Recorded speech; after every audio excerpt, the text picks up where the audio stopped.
Salve, salve pessoal da segunda série, segundo A, B e C. Aqui o professor Feliciano gravando mais um vídeo de física para vocês, correto pessoal?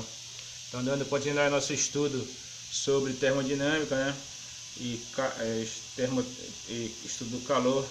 A gente vai ver aqui só um pedaço sobre máquinas térmicas, certo pessoal? A gente já viu a primeira lei da termodinâmica. As máquinas térmicas estão relacionadas com a segunda lei da termodinâmica. A gente não vai entrar propriamente dito na segunda lei, mas a gente vai falar sobre as máquinas térmicas, certo?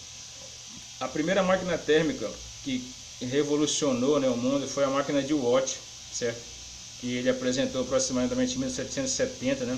E que foi uma das máquinas que contribuiu para a Revolução Industrial, certo?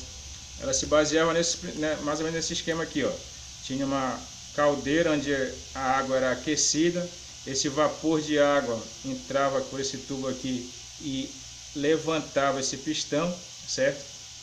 O pistão estava ligado a essa roda que, de acordo com esse movimento aqui do pistão, ele empurrava essa biela que fazia girar essa roda aqui, certo? Essa máquina revolucionou o mundo basicamente, né? E ajudou a ter essa revolução industrial que fez com que surgissem as empresas, as indústrias, né? E que facilitou diminuindo a presença de trabalho braçal, né, pelo trabalho das máquinas, trabalho mecânico, né? Aí mais à frente ele mostra outras máquinas, como a turbina a vapor, né, que também usa o princípio parecido, e ela é usada para gerar energia elétrica, né? Tem lá uma caldeira, né? Nas antigas tinha uma caldeira onde era aquecida a água, só que hoje em dia elas já são mais avançadas, mas é mais ou menos isso aí. O ar fazia com que movimentasse a turbina, essa turbina estava ligada a um gerador, e esse gerador produzia energia elétrica. Ainda hoje são bastante usadas as turbinas a vapor para gerar energia elétrica, só que são um pouco mais modernas, mas continua tendo essa queima de gás, só que hoje em dia já é usando combustível, né? O óleo diesel, basicamente. Certo? Elas ajudam muito na geração de eletricidade, beleza? Outra máquina muito importante também é a vapor. Máquina térmica importante é, como eu falei para vocês, o motor de explosão, que é o motor do automóvel, certo? Se a gente for ver lá o motor do automóvel, lá dentro tem esses pistões aqui, ó, que ao queimarem lá a gasolina, né, eles entram em movimentação, subindo e descendo, e transferindo esse movimento deles para o câmbio, no caso da marcha, e que vai passar esse movimento para as rodas do carro e fazer com que o carro entre em movimento, certo? Então, o motor do carro também é um exemplo de máquina térmica, uma máquina muito importante, né? Porque hoje em dia a locomoção através dos automóveis, no caso, ficou muito mais fácil, né? Transportes e muitas outras coisas. Então, desde a primeira máquina térmica lá, que é aquela máquina do Watt, passando pelas turbinas a vapor e chegando hoje em dia nos motores de carro, todos esses são exemplos de máquinas que utilizam-se do princípio da primeira lei da termodinâmica e também da segunda lei. Beleza, pessoal? Então a gente vai dar uma avançada e vamos começar a falar sobre um novo assunto, certo, pessoal? Que vai fazer parte do nosso estudo. Então, continuando nosso estudo, a gente vai falar agora sobre a mudança de fase, certo? A mudança de estado, certo? Então, o que acontece? Além das mudanças que a gente já viu anteriormente, a gente vai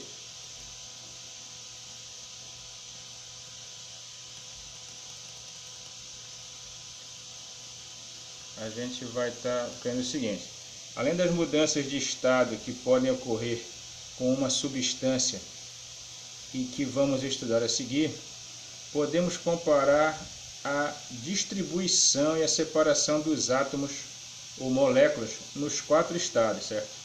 Aí tem aqui, ó, os 4 estados da matéria, né? O sólido, em que as moléculas estão muito próximas umas das outras, certo? Estão bem próximas, e que elas só se movimentam por vibração, certo? Elas estão bem próximas e têm uma formação bem definida, no caso, então elas se movimentam só por vibração.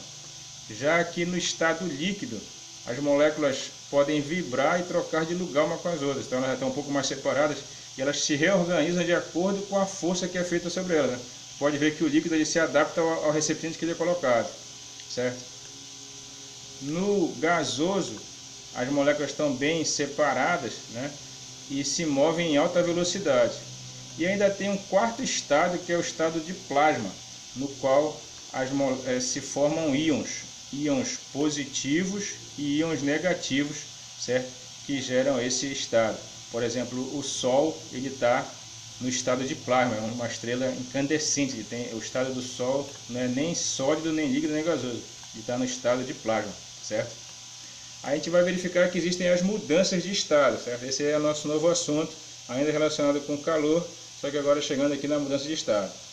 Existem processos de mudança de estado que são os seguintes, que vocês já devem ter visto em química, mas só que a gente vai ver agora mais voltado para a parte da física, certo? A fusão, que é a passagem do sólido para o líquido. A solidificação, que é a passagem do líquido para o sólido. A vaporização, que é a passagem do líquido para o gás. A condensação ou liquefação, que é a passagem de gás para líquido, certo? A sublimação, que é a passagem direta do sólido para o gás. E a ressublimação, a sublimação inversa, que é a passagem do gás para o sólido, certo? E ainda temos a ionização, que é a passagem do gás para plasma por aquecimento, e a recombinação, que é a passagem do plasma para gás. Essas transformações estão representadas nesse esquema aqui, ó, que a gente vê logo a seguir. O que acontece aqui? Está aqui, ó, o estado sólido, né? O líquido e o gasoso. A passagem do sólido para o líquido, certo? É a fusão. A passagem do líquido para o gasoso é a vaporização. Aí os processos contrários, né? Do gasoso voltando para o líquido é a condensação, do líquido voltando para o sólido é a solidificação. E pode acontecer de passar direto do sólido para o gasoso, que é a sublimação, certo? Ou o inverso, que é a sublimação inversa. E passando do gasoso para o plasma, tem a ionização, e o contrário é a recombinação. Então esses aqui são os estados, aliás, as mudanças de estado, né? Os estados da matéria e os processos de mudança de estado. A gente vai estudar separadamente cada um deles, certo, pessoal? Começando pela fusão e o inverso, que é a solidificação. Certo? Passagem do sólido para o líquido ou do líquido para o sólido. Beleza? Você vai ver aqui mais à frente, já na página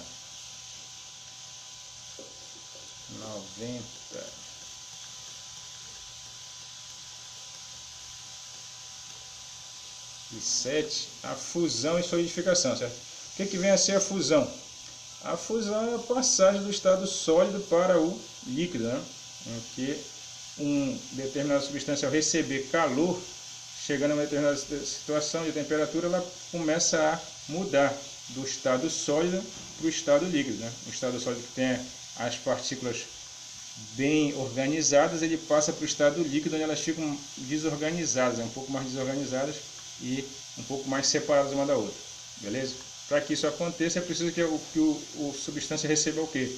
Calor, certo? Então a fusão ela é a passagem do estado sólido para o estado líquido. Beleza, pessoal? Através do quê? Através do recebimento de calor pela substância. Beleza? Tem regularidades da fusão, ou seja, são leis que a fusão obedece. A primeira delas é essa aqui, ó. A uma dada pressão, a temperatura na qual ocorre a fusão, ou seja, o ponto de fusão, é bem determinada para cada substância, certo? Então, cada substância tem a sua determinada temperatura na qual começa a acontecer a fusão.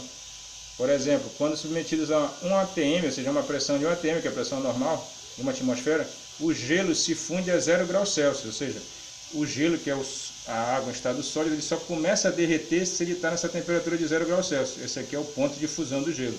O chumbo, né, que é um ferro, ele começa a derreter quando ele está a 327 graus Celsius, de uma temperatura bem alta, o chumbo começa a derreter.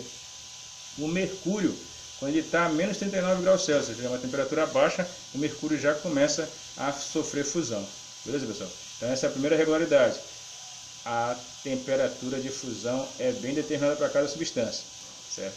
Segunda regularidade, se um sólido se encontra em sua temperatura de fusão, é necessário fornecer calor a ele para que ocorra a mudança de estado, certo? Então, se ele já está na temperatura de fusão, ele não vai mudar de estado simplesmente só por chegar na temperatura. É preciso que continue se fornecendo o quê? Calor para ele. A quantidade de calor que deve ser fornecida por unidade de massa é denominada calor latente de fusão, que é característica de cada substância. Então, quando já está na temperatura de fusão, é preciso fornecer calor para que essa substância mude de estado sólido para o líquido. E esse calor é chamado de calor latente, certo, pessoal? O calor de fusão, no caso, vai fazer com que aconteça a mudança de estado, certo? Daí tem uma tabela aqui com algumas substâncias e seus calores de fusão.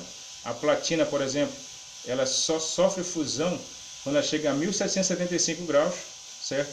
E para que ela sofra a fusão totalmente, é preciso que se forneça 27 calorias para cada grama de platina. Então é uma substância que só derrete a altas temperaturas, certo? A prata, né, ela só derrete, ela só sofre fusão se ela estiver em 961 graus, uma temperatura alta também. E é preciso que se forneça 21 calorias por grama de prata para que ela derreta. O chumbo, ele só derrete a 327 graus Celsius. E para que ele sofra essa fusão, é preciso que forneça 5,8 calorias por grama, certo? A água, que é, no caso, o gelo, né, estado sólido, ela só derrete quando está em 0 Celsius e é preciso que se for 80 calorias por cada grama de gelo para se derreter e se transformar em água, certo? Então, essas aqui são algumas substâncias e suas temperaturas de fusão, no seu ponto de fusão e os seus calores de fusão. Quando já está na temperatura de fusão, é preciso que se forneça o calor de fusão, o calor latente, para que a substância passe do estado sólido para o estado líquido. Beleza, pessoal? E a terceira regularidade da fusão, que também é muito importante, é essa aqui. Durante a fusão, a temperatura do sólido permanece constante, certo?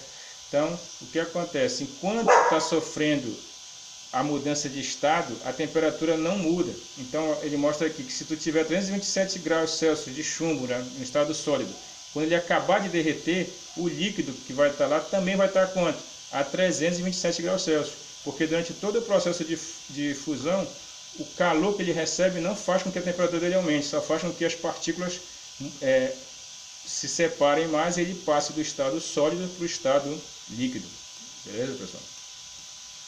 Então, aqui já tem um exemplo que vocês vão tentar resolver para mim. A gente vai resolver melhor, explicar aí na próxima aula. Esse exemplo aqui fala o seguinte: durante uma festa, um cubo de gelo de massa 10 gramas foi retirado do congelador a temperatura de menos 8 graus Celsius e colocado em um copo. Porém, foi esquecido lá, ficando em contato com o ar do meio ambiente. Depois de algum tempo, alguém se lembrou do gelo e foi buscar o copo. Havia 10 gramas de água a uma temperatura invariável de 20 graus Celsius. Descreva os processos que ocorreram com o gelo até atingir a situação final. Então a gente vai verificar isso na próxima aula. Você já pode começar a dar uma olhada aí, já está resolvido esse exemplo. E na próxima aula você vai explicar ele melhor. Pessoal? Então esse aí é o nosso começo do nosso estudo sobre mudança de estado. Nosso novo assunto, que também caiu, né, na nossa tarefa que vocês estão resolvendo, a tarefa do segundo bimestre. Procurem continuar resolvendo essa tarefa. Nas próximas aulas a gente vai estar vendo esses exemplos e vendo atividades que também vão ajudar vocês a resolver algumas questões da tarefa que tem lá sobre mudança de estado. Beleza, pessoal? Continuem estudando, continuem copiando conteúdo, lendo nosso livro aí no Cigeduc e vão fazendo a tarefa com calma. A gente se vê na próxima semana. Não esqueçam de deixar um comentário, se possível, aí com o teu nome e a tua turma no vídeo, dizendo para mim saber que tu assistiu o vídeo. Alguma dúvida também pode escrever aí no comentário ou mandar mensagem pelo WhatsApp ou participar nas nossas webconferências no Cigeduc. Falou? Fiquem com Deus. Até a próxima. Um abraço.